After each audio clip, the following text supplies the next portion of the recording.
बिस्मिल्लाहिर्रहमानिर्रहीम। अस्सलाम वालेकुम। अबरार रशीद आपकी खिदमत में हाजिर। कानून पर अमलदारी, कानून की हुक्मरानी, इंसाफ सब के लिए, ये सब हम बचपन से सुनते आ रहे हैं। लेकिन आज आपको एक वाक़या सुनाएंगे कि बहुत बड़ा हमला, उसके नतीजे में बहुत बड़ा ट्रायल, बहुत बड़ा फ़ैसला और काफ़ी लंबी सज़ा। बल्कि यूँ कहा जाए कि बहुत से लोगों को इसमें नामज़द किया गया, उनके ख़िलाफ़ ट्रायल जारी हैं और सैकड़ों अफराद ने अपने जुर्म को तस्लीम भी कर लिया। इसमें पाकिस्तान के अदालती निज़ाम, पाकिस्तान के जज साहिबान, पाकिस्तान के तहकीकाती इदारों सब के लिए एक सबक है। वो सबक क्या है कि कानून सब के लिए। लेकिन उससे पहले आपके इल्म है कि पाकिस्तान में इस वक्त सबसे बड़ी ख़बर यह है कि डॉलर ने कितनी लंबी छलांग लगाई। तो अब सूरत हाल ये है कि ओपन मार्केट में डॉलर जो एक दिन या 2 दिन पहले 338 रुपये में दस्तयाब था, अब वो 316 रुपये का हो गया उस वक्त जिस वक्त मैं आपसे मुखातिब हूँ। और इस वक्त दिन के 3-3:15 बजे का वक्त है। जब आप ये वीडियो देखेंगे तो शाम के 6 बज चुके होंगे। उम्मीद ये है कि डॉलर जो है वो उसकी कदर में मज़ीद कमी वाक़ होगी। साथ ही साथ एक अच्छी ख़बर ये है कि सोने की कीमतों में, यानी डॉलर की कीमत में कमी के साथ साथ सोने की कीमतों में भी नुमायाँ कमी वाक़ हुई है। और बताया जा रहा है कि तकरीबन 6300 रुपये फ़ी तोला जो है वो कमी वाक़ हुई है। इसी के साथ साथ चीनी की कीमत में भी कमी की खुशखबरियाँ हमारे सामने आ रही हैं। याद रहे कि हम वो कौम हैं, हम बिजली जाने पर इतने ज़्यादा उदास या नाराज़ नहीं होते जितने उसके आने पर खुशी मनाते हैं। हम ये भूल जाते हैं कि यही डॉलर 2-3 महीने पहले कुछ 260-70 के करीब था और अब ये 350 का होकर 315-16 पर आया। तो हम खुशियाँ मना रहे हैं। यही सोना आज से बहुत अरसा पहले नहीं बल्कि कम अरसा पहले हर इंसान तो नहीं, कम से कम मिडिल क्लास की दस्तरत में था। अब तो कोई मिडिल क्लास का इंसान सोच भी नहीं सकता। बावजूद इसके अब भी घरों में टनों के हिसाब से, पाकिस्तान की मैं बात कर रहा हूँ, सोना मौजूद है। बात हो रही थी जनाब इंसाफ के हवाले से। तो आपको याद होगा कि 6 जनवरी 2021 को अमेरिका में उस वक्त के सदर डोनाल्ड ट्रंप के हामियों ने वहाँ की कांग्रेस, या जिसको कैपिटल हिल के नाम से जानते हैं, वहाँ पर एक हमला कर दिया था। एन उस वक्त जबकि कांग्रेस का एक जाइंट सेशन जारी था जहाँ पर आखिरी मरहले पर इलेक्टोरल जो काउंट है वो हो रहा था और एक स्मूथ ट्रांजिशन ऑफ पावर हो रही थी जिस पर अमेरिका ने हमेशा फ़ख्र किया है।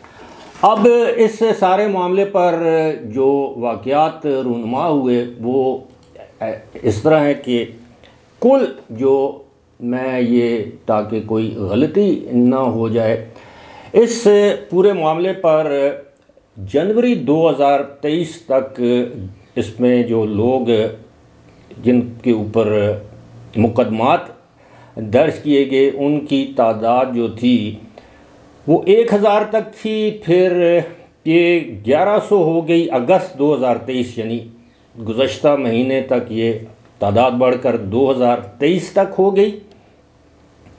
और by the end of July 2023, यानी जुलाई के आखिर तक, इसी साल के जुलाई के आखिर तक जो जिन लोगों ने गिल्टी प्ली की, अपने यानी जुर्म को तस्लीम किया है, उनकी तादाद 629।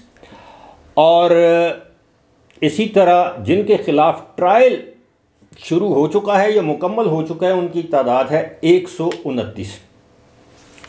बात ये नहीं, बात जो आपको बताने वाली है वो ये है, इसमें बेशुमार लोगों को सज़ा हो चुकी है जिसमें टीन एजर नौजवान भी शामिल हैं, यानी किसी की उम्र 13 साल है, 14 साल है, जो इस हमले में मुलव्वस थे। जो लोग, आपको याद होगा, इन पर गद्दारी, यानी रियासत के साथ गद्दारी की साजिश करने का इल्ज़ाम है। और ये इस पर हाल ही में यानी गुज़श्ता रोज़ वहाँ वाशिंगटन की एक अदालत ने प्राउड बॉयज़ एक नामी तंजीम थी, जिसको आप दाएं बाजू की शिद्दत पसंद जो गोरों की एक तंजीम है, प्राउड बॉयज़ यानी फ़ख्रिया लड़के या फ़ख्र करने वाले लड़के, या उस हवाले से ये तंजीम थी, जिसका जो सरगना था, लीडर था, उसका नाम है हेनरी एनरिक टेरियो।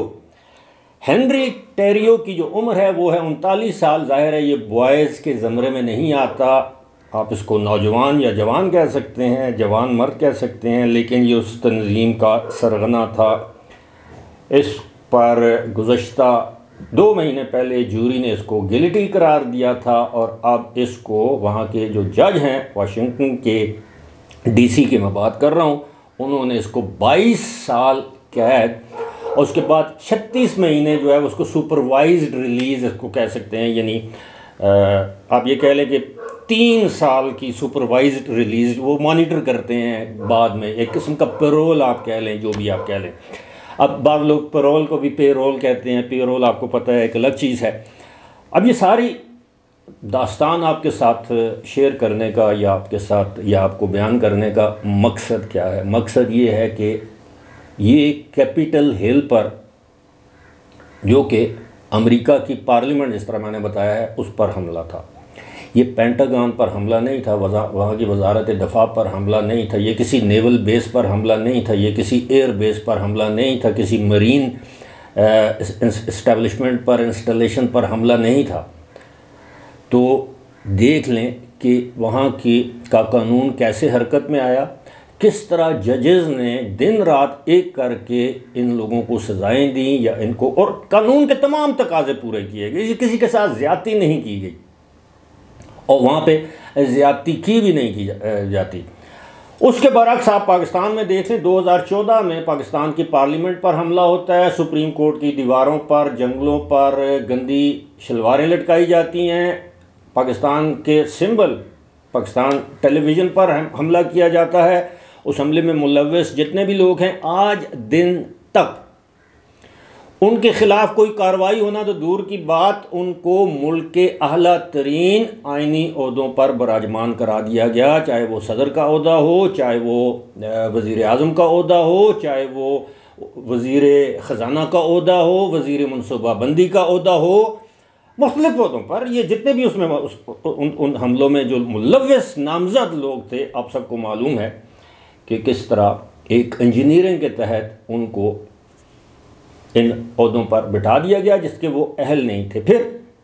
फिर क्या हुआ, उन्होंने वही अमल दोहराया 9 मई 2023 को, क्योंकि उनको बम को लात मारने की आदत तो पड़ चुकी थी, लेकिन बिलाखिर उन्होंने एक नहीं 2 लत्ती मार दी 9 मई को, और उसके बाद फिर रियासत हरकत में आई, और अब तक जितने भी उस केस में लोग गिरफ़्तार हुए उनमें से किसी एक को भी ज़मानत पर रिहा नहीं किया गया। तमाम के तमाम जिस्मानी या जुडिशल रिमांड पर कैद हैं, और जो लोग ये समझते हैं कि उनमें से किसी की रिहाई मुमकिन होगी, मैं आज ही ख़बरों में सुन रहा था कि डॉक्टर यास्मीन राशिद की ज़मानत के लिए लाहौर हाई कोर्ट को रुजू किया गया, और लाहौर हाई कोर्ट ने इसी 9 मई वाले वाक़े में डॉक्टर यास्मीन राशिद की ज़मानत जो है उसको मुस्तरद कर दिया। अब यकीन उनके वकला सुप्रीम कोर्ट में जाएंगे, लेकिन मामलात ऐसे दिखाई देते हैं कि अब पाकिस्तान में भी रियासत ने ये तहिया कर लिया है कि जो सहूलतकार थे, सहूलतकारों का जब सहूलतकारी का वक्त ख़त्म हो जाएगा, मियाद ख़त्म हो जाएगी, उन सहूलतकारों के ख़िलाफ़ भी कार्रवाई की जाएगी। और मेरा इशारा आप समझते हैं कि सुप्रीम कोर्ट में बैठे एक सबसे बड़े सहूलतकार की तरफ है कि उनके जाने का इंतज़ार किया जा रहा है, फिर उसके बाद सहूलतकारों के ख़िलाफ़ भी